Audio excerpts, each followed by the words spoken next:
Yeah, this encampment has the attention of city leaders, homeless outreach teams, and WSDOT, though none of them have a specific timeline on what's going to be done here. Today, we went into the camp and talked to the people living there. They tell us even they know that this is not a sustainable situation.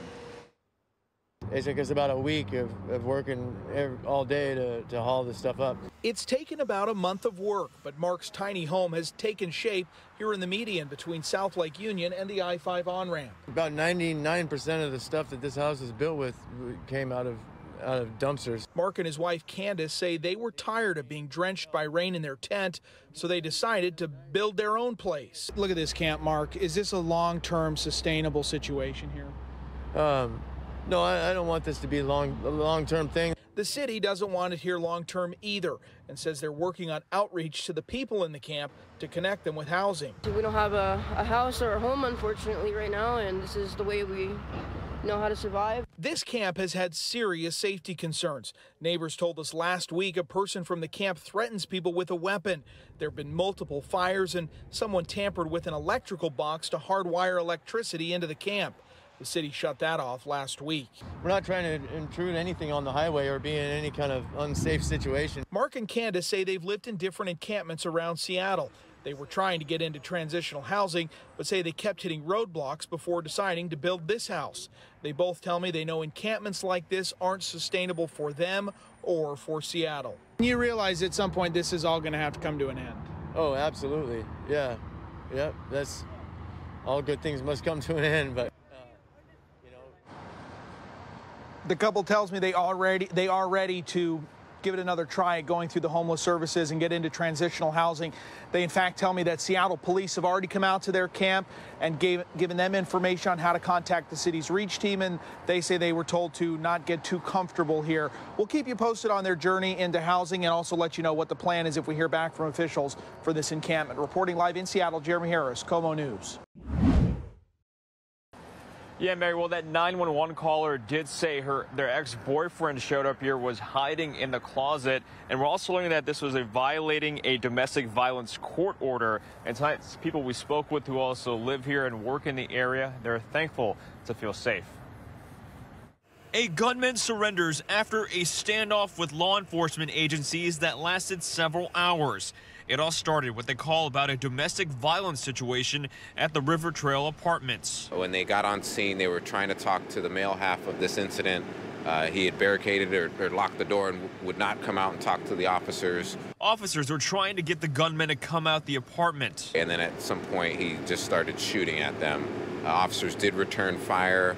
And again, 2 Puyallup police officers were hit in that exchange of gunfire. Residents nearby were asked to shelter in place. It took multiple agencies to finally get him to surrender.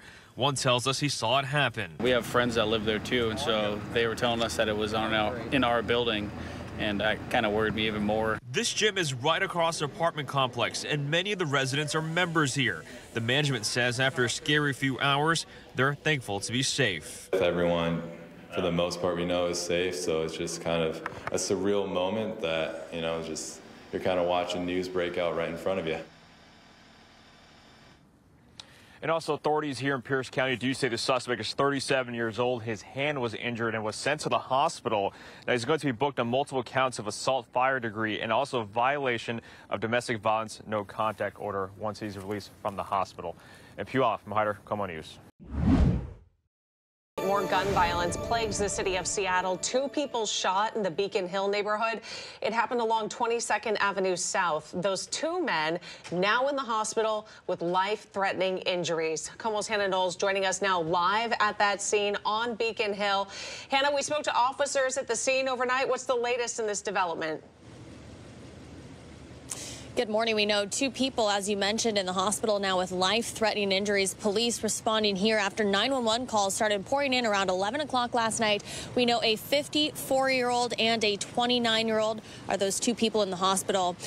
Now, we are along 22nd Avenue South. Police first located the 54-year-old near a homeless encampment you can see on your screen. So he was transported to Harborview Medical Center. Officers say a short time later, the second victim, the 29-year-old, arrived at the hospital. He is believed to be possibly involved with the shooting. Not quite sure how he is connected. As of now, the suspects Police say they did locate no suspects, but police say they did locate a vehicle with bullet holes that have been impounded as evidence to further the investigation. Now, KOMO News spoke one-on-one with Seattle Police Chief Adrian Diaz about the rising gun violence. Take a listen.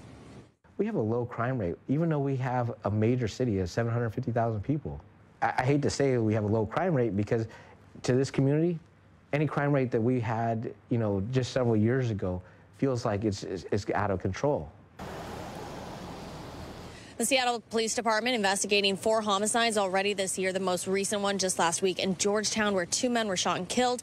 In addition, 12 people shot in at least 9 shootings in the city of Seattle, not including the one where we are this morning. If you know anything that could help out with this investigation, Seattle Police Department is asking for you to call their tip line right away. We have that number on our website, KOMOnews.com. Yeah, Hannah, you've covered a lot of those shootings just here in the last couple of weeks. You mentioned that homeless encampment that's nearby. Do we know if the shooting is in any way connected to the community there?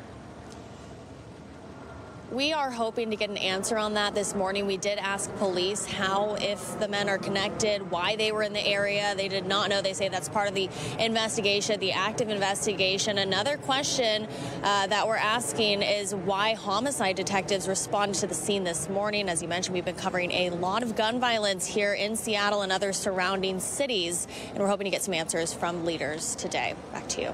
Hi, everyone. I'm Preston Phillips from KOMO News. Thanks for checking out the KOMO YouTube channel. You can see more of our videos right here by clicking on the video links for more news from the Seattle area and Western Washington. Oh, and don't forget to click the subscribe button below so you don't miss our YouTube updates.